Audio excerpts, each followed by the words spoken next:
At the starting line, your team will have 2 flags of the same color, which will be your front and your back flag. Your team needs to stay between the 2 flags as they complete the obstacle course, the OC. Enter Elijah's chariot single file through the back entrance. Fill in the seats on the bus, front to back, no more than 3 people to a seat. Once everyone is seated, the judge will call your team to count off. At the end of your count off, exit the bus through the front door. As you exit, make sure to hit every step. Now it's off to the books of the Bible. Your judge will assign your team the row and boxes. Listen to the instructions and work as a team to get them in order. Each day the instructions will be a little bit different. Once you've completed the books of the Bible, or you run out of time, your team will run to Mount Sinai. Enter the mulch hill on the left side and pass through the concrete pipes. After a quick jog through the jungle, you'll reach the Slough of Despond. If no ropes are swinging, you must jump for a rope. If you get a rope but you don't make it to the other side, you are not allowed to swing back and forth. You must drop into the slough. No pushing others across. But if you do fall in, you can throw the rope back to your teammates. And now we get to the maze. Before entering, the back and front flag runners must leave their flags at the door. No talking inside the maze except for reading the walls. The exit door reads, "Jesus is the only way." Following the maze, you will enter the 10 plagues. Read them out loud as you pass through the tires. After running down the road, if you receive a penalty, turn right to go to the 5 Ds of the devil.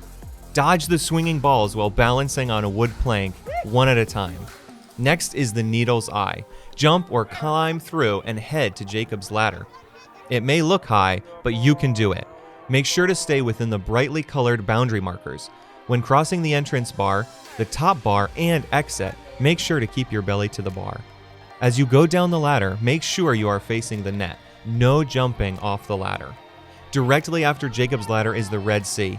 It may look simple at first, but then somebody new gets on and shakes the whole net.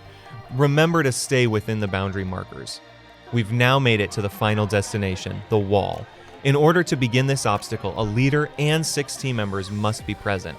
You must have 2 spotters in the front and the back of the wall to begin. Spotters are not allowed to help lift team members over the wall, and they must be wearing goggles and vests. You will hear this next phrase a lot. Hands up, eyes up. Once a team member arrives at the wall, they must keep their hands and eyes up at all time to prevent someone from falling. No leaning on the wall. Pullers need to grab the wrists and not the hands and walk up the wall. No throwing people over. You cannot cross the outer edge of the wall at any time with any part of your body.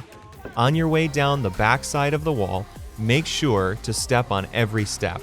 You cannot start your next team member until the previous one is on the steps going down. Go over the wall one leg at a time for safety. In the event that you have to let someone back down, the lifters must control the descent of the team member and they must come to a complete stop before touching the ground. Once you've gone over the wall, you cannot be a lifter, but you can spot. All team members must be on the ground to be counted in the final count.